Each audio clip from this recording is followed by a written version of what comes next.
From White Hat Magazine, I'm Chrisella Herzog, and this is Bosses Who Brunch. March is Women's History Month, and we're celebrating with a special podcast feature produced in partnership with our friends at the Diplomatic Courier. In this 5-part feature, I talk to international women leaders who ran for office and are working to change their communities through public service.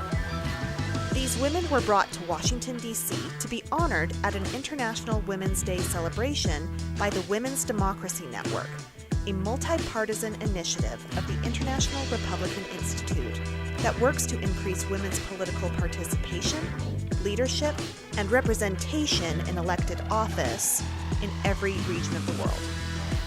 I sat down with these women leaders at the National Press Club to discuss their vision for their countries. Sandra Moran is a member of the Congress of the Republic of Guatemala and represents the Convergencia CPO-CRD Party.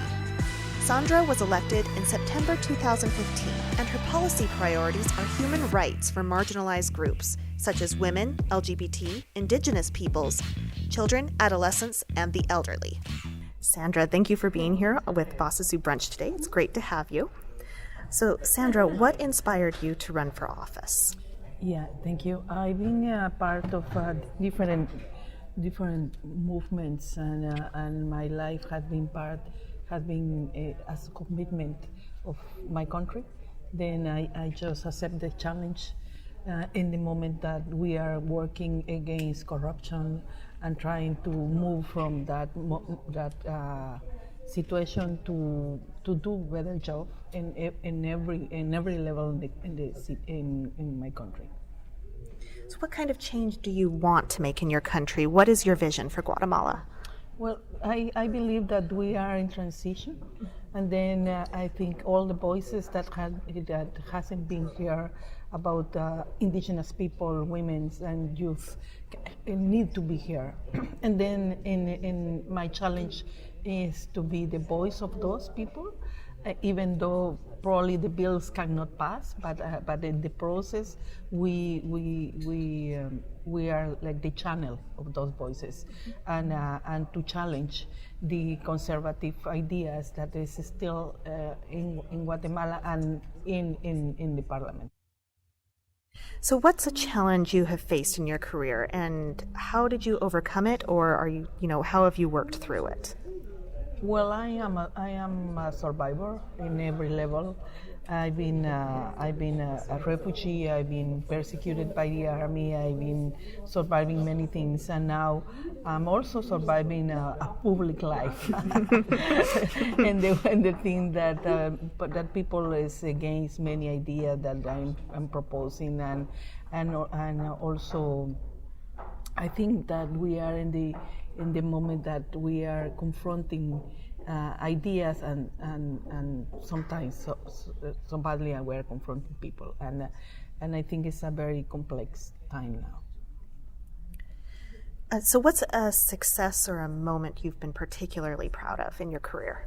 Well, at the beginning of my time, I have just 1 year. At the beginning, we passed a bill, all women together, and that was a very good moment because we didn't know each other, but we worked together in order to pass a bill about looking a quick response for women who are disappeared, and we have a very difficult situation about these crime networks that kidnap women, youth.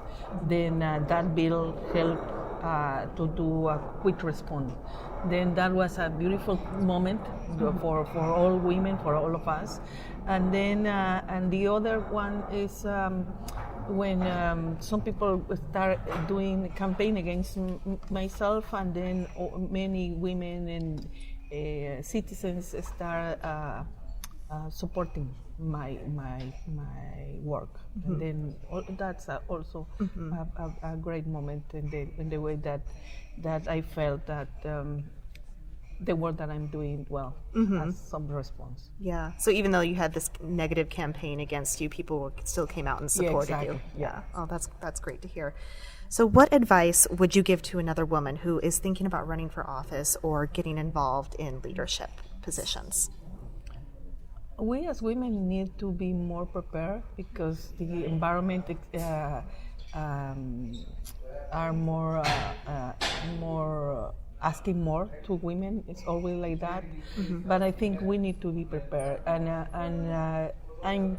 I set up a school already that I am going to share the experience that with other women, and in 2 years, if they are want to be part of as candidate, we will share the experience more closely, because in my experience, I couldn't imagine what is to be in the parliament.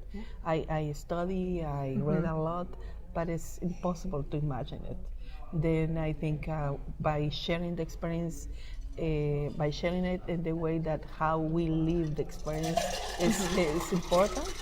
And I think the idea is if women want to be in that experience, they need to prepare themselves in all the ways, not just in what to know, but also how to be there. Yeah. What is the name of your school? Escuela. In Spanish is fine. La Escuela para Ciudadana de Mujeres. Yeah. Great. Women's citizenship. Great. Yeah. I just want people to be able to know where to find it if they're looking for it. Great. Well, thank you so much for being with us today, and best of luck in your career in Guatemala. Thank you very much. Bye. Thanks for tuning in to this episode of Bosses Who Brunch. If you enjoyed this episode, please subscribe and leave us a review. Bosses Who Brunch is a production of White Hat Magazine. To keep up on future episodes and meetups, you can follow us on Twitter and Facebook at White Hat Mag. You can also find more information about White Hat Magazine and Bosses Who Brunch at whitehatmag.com.